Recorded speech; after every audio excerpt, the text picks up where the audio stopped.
Hi everyone, welcome to my channel. Guys, आज मैं तेकुक fan fiction my rude husband का पार्ट 13 एक्सप्लेन करने वाली हूँ। तैयांग धीरे से जंगकुक के लिप्स पर किस करके उसे गुड मॉर्निंग विश करता है। तैयांग को मूव करने में भी बहुत तकलीफ हो रहा था। तेई थोड़ी देर और जंगकुक को ऐसे ही हाँक करके सोना चाहता था, लेकिन तभी टेलीफोन पर कॉल आ जाता है। जंगकुक की नींद ना खुल जाए इसीलिए तैयांग जल्दी से फ़ोन उठा लेता है।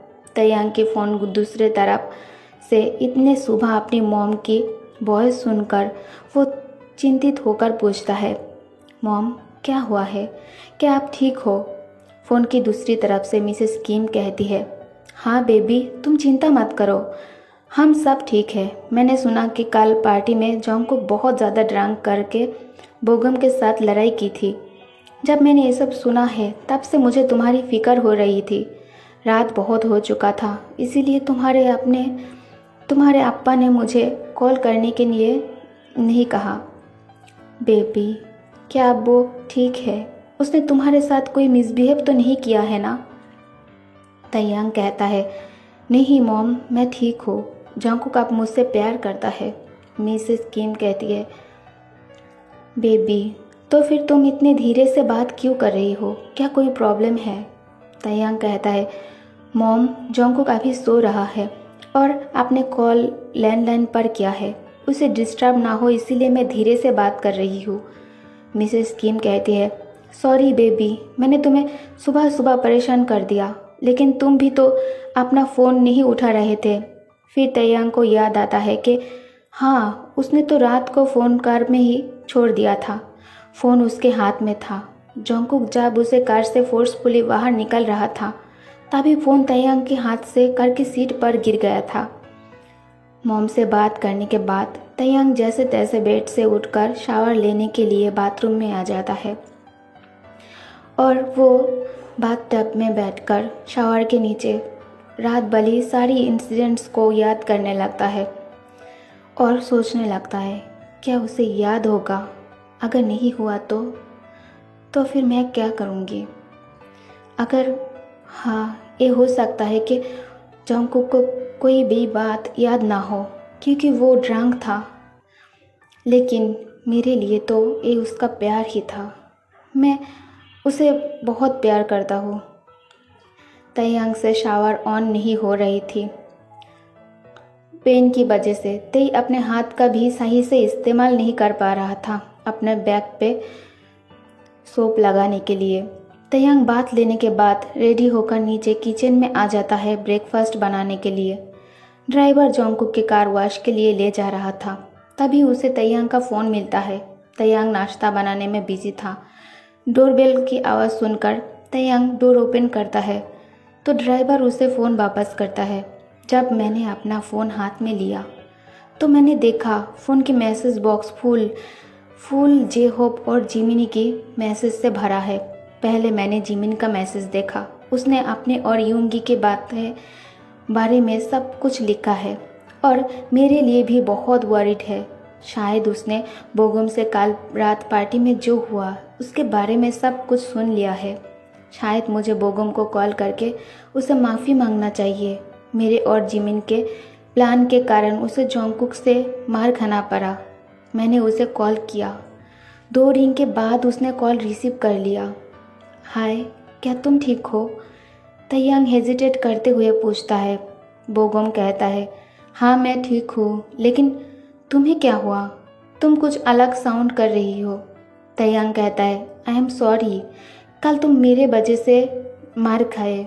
बोगम कहता है, इट्स ओके, तुम इसके लिए खुद को दोष क्यों दे रही हो? आई अंडरस्टैंड, वो तुम्हारा हस्बैंड है तो जाहिर सी बात है वो मुझसे जेलस हो गई है। अगर मैं उसके जगह पर होता तो शायद मैं भी ऐसे ही रिएक्ट करता। तुम हो ही इतने क्यूट और इनोसेंट। तैयांग, क्या जिमिन ने तुम्हें बताया कि मैं आज शाम को लंदन वापस जाने वाला हूँ? तैयांग सरप्राइज टोन में कहता है, नहीं, तुम्हें आए हुए बस 2 दिन ही हुआ है, राइट? और तुम आज शाम को जाने वाले हो? वोगम कहता है, तैयांग, जाने से पहले मैं तुमसे एक बार मिलना चाहता हूँ। मैं लंदन से तुम्हारे और जंगकुक के लिए गिफ्ट भी लाई थी। सोचा था पार्टी में दे दूंगा, लेकिन सब कुछ मेसअप हो गया। तयंग कहता है, गिफ्ट क्यों? बोगम कहता है, वो मैं तुम दोनों की शादी में नहीं आ पाई थी ना, तो ये शादी का गिफ्ट है। तयंग कहता है, बोगम ओ मैं। तयंग के कुछ बोलने से पहले ही बोगम समझ जाता है, ठीक है, तुम खुद को कोई भी प्रॉब्लम में मत डालना। तुम्हें मेरे लिए कोई भी प्रॉब्लम में पड़ने की ज़रूरत नहीं है। मैं जिमिन के पास गिफ्ट छोड़ दूंगा, तुम बाद में उसे ले लेना। और हाँ, तुम्हारे बॉडी बिल्डर हस्बैंड को बोलना कि हम दोनों बस बहुत ही अच्छे दोस्त हैं। उसने मुझे बहुत तेज़ पंच मारा। उसके एक पंच मेरी फेस पर बहुत ही ज़ोर से पड़ी थी। मुझे तो लगा था कि मेरे सारे दांत टूट गया है। इतना कहकर बोगम स्माइल करने लगता है तो तयंग भी स्माइल करने लगता है। बात ख़त्म करके तेई फ़ोन लिविंग रूम की सोफे पर ही छोड़कर जोंगकुक के कमरे में आता है, उसके लिए हैंगओवर ड्रिंक लेकर। तभी लूना आकर तयंग के हाथ पर एक पेपर देती है। तयंग पेपर रीड करते ही पैनिक करने लगता है। अब आफ्टरनून का समय था, 12:30 बज चुका था और जोंगकुक हेवी सर दर्द के साथ नींद से जागता है। जोंगकुक के सर में बहुत ज़्यादा पेन हो रहा था। जोंगकुक दर्द से अपना आंखें ठीक से खोल भी नहीं पा रहा था। जोंगकुक को रात की पार्टी के बारे में अभी फ़िलहाल कुछ भी याद नहीं है। वो सोचता है, ओह गॉड, मेरे सर में इतना पेन क्यों है? सर भी भारी महसूस हो रहा है। जोंगकुक मदद के लिए तयंग को बुलाना चाहता था, लेकिन तभी उसका नज़र बेड के पास वाली टेबल पर जाता है, जिसमें तयंग जोंगकुक के लिए पहले से ही हैंगओवर ड्रिंक रख कर गया था और साथ में तेई अपने लविंग हस्बैंड के लिए एक नोट भी लिखा था। लेकिन नोट जोंगकुक को नहीं मिला। जोंगकुक ड्रिंक लेकर बात लेने के लिए आ जाता है।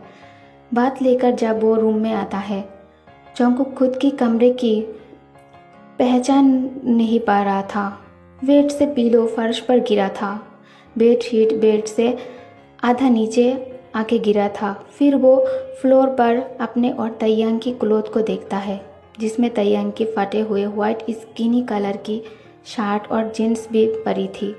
अब जाकर जोंगकुक को कल रात के बारे में थोड़ा थोड़ा याद आने लगता है कि उसने ड्रंक होकर तयंग के साथ क्या किया था। गुस्से में जोंगकुक जल्दी से अपना क्लोथ चेंज करके तयंग से बात करने के लिए उसके कमरे में आता है, लेकिन तयंग उसे उसके कमरे में नहीं मिलता। जोंगकुक अपने कमरे से बाहर आकर किचन से लेकर गार्डन तक हर जगह तयंग को ही ढूंढ रहा था। फिर वो लूना से तयंग के बारे में पूछता है। लूना कहता है, मास्टर घर पर नहीं है, वो सुबह उठकर नाश्ता बनाया। फिर वो रेडी होकर कमरे से अपना लगेज लेकर निकला। वो बहुत जल्दी में थी, इसीलिए मैंने मास्टर से बात नहीं कर पाई। जोंगकुक अब पागल हो चुका था। उसे डर लग रहा था तयंग को खोने का। जोंगकुक पागलों की तरह तेई को कॉल कर रहा था, उसे मैसेज कर रहा था, लेकिन तयंग कॉल और मैसेज हाइड कर दिया। जोंगकुक बात करते टाइम बुरी तरह से रो रहा था। मैं अपनी तेई से बहुत प्यार करता हूँ, मैं उसे खोना नहीं चाहता। यूनो को कुछ भी समझ नहीं आ रहा था कि किस तरह से वो जोंगकुक को समझाए। यूनो जोंगकुक को शांत कराते हुए कहता है, हे काम डाउन कुकी, शांति से मुझे बताओ क्या हुआ, तुमने उसके साथ क्या किया? जोंगकुक फिर से रोते हुए कहता है, पार्टी में तयंग के दोस्त उसके करीब आए थे, वो उसे टच कर रहे थे। मुझे ये सब बिल्कुल भी अच्छा नहीं लग रहा था। कल रात में नशे में था और उसके साथ वो सब किया जो नहीं करना चाहिए था। अब वो मुझसे नफरत करेगा, वो मुझसे कभी प्यार नहीं करेगा। लूना ने कहा वो सुबह अपने लगेज लेकर घर से निकल गया है। ते मुझे छोड़कर चली गई। यूनो अपने बेस्ट फ्रेंड को ऐसी हालत में देखकर बहुत ही हार्ट फील कर रहा था। वो अभी जोंगकुक के पास नहीं है उसे संभालने के लिए, और उसे कुछ समझ में भी नहीं आ रहा था कि वो किस तरह से जोंगकुक को समझाए। तो उसकी मदद भी नहीं कर सकता वो बस अभी उसे समझा सकता है अपनी बातों से। तयंग ऑर्फनेज से घर वापस जाने के लिए निकल जाता है। मैंने जब अपना फ़ोन हाथ में लिया तो मैंने देखा कि फ़ोन बंद है। पता नहीं जॉन्गकुक क्या कर रहा होगा। क्या वो मेरे बारे में ही सोच रहा होगा? क्या उसे कल रात हम दोनों के बीच जो हुआ वो सब याद होगा? अगर नहीं हुआ तो? लेकिन उसने मुझे कहा कि वो मुझसे प्यार करता है। फिर तैयांग अपनी लिप्स को टच करके जॉन्गकुक के बारे में और रात को दोनों के बीच जो हुआ उस बारे में सोचकर ब्लाश करने लगता है। फाइनली तैयांग घर पहुंचता है। कार की आवाज़ सुनकर लूना डोर ओपन करने के लिए जाती है। तैयांग कार से निकलते हुए सोच रहा था, अगर एंग्री बानी को सब कुछ याद हुआ तो वो नहीं, फिर मैं उसे आंखें कैसे मिलाऊंगा? आई फील शाई। मैं जब घर के अंदर अपना पैर रखा तो मैंने देखा कि जॉन्गकुक अपना सर पकड़कर लिविंग रूम में बैठा था। वो बहुत अपसेट दिखाई दे रहा था। मैंने लूना से लगेज मेरी रूम में ले जाने के लिए कहा। जॉन्गकुक तैयांग को नोटिस नहीं किया था। वो अभी भी तैयांग के सभी फ्रेंड्स से फिर से कांटेक्ट करने की कोशिश कर रहा था। तभी अचानक उसे अपने शोल्डर पे एक सॉफ्ट और वार्म सा टच महसूस होता है। जॉन्गकुक अपना आंखें उठाकर देखता है तो तैयांग उसके सामने खड़ा था। जॉन्गकुक तुरंत अपना फ़ोन सोफे पे रखकर बिना टाइम वेस्ट किए तैयांग को हाँक करके रोने लगता है, एक बच्चों की तरह। तैयांग सरप्राइज था। उसने कभी जॉन्गकुक को ऐसे नहीं देखा। जॉन्गकुक की आंखों में कभी आंसू नहीं देखा। जॉन्गकुक ने जब मुझे देखा उसने मुझे तुरंत अपने बाहों में भर लिया और वो भी बहुत ही टाइटली मुझे अपने बाहों में होल्ड करके लिया था। उसकी आंखें भी अभी तक लाल है। वो शायद रो रहा था। उसकी आंखें भी स्वेलिन हो गई थी। जब मैंने उसे इस हालत में देखा मेरी हार्ट मिलियन पीसेस में टुकड़े टुकड़े हो गई। मैंने प्यार से उसके सर पर एक हाथ रखा और उसे शांति से पूछा, लव, क्या हुआ? तुम रो क्यों रहे थे? क्या तुम्हारे सर में बहुत ज़्यादा पेन हो रहा है? क्या मैं डॉक्टर को बुलाऊं? जॉन्गकुक रोनी सी आवाज़ में कहता है, आई एम सॉरी, मुझे छोड़ के मत जाना। ओके गाइस, तो इस पार्ट को मैं यही ख़त्म करती हूँ।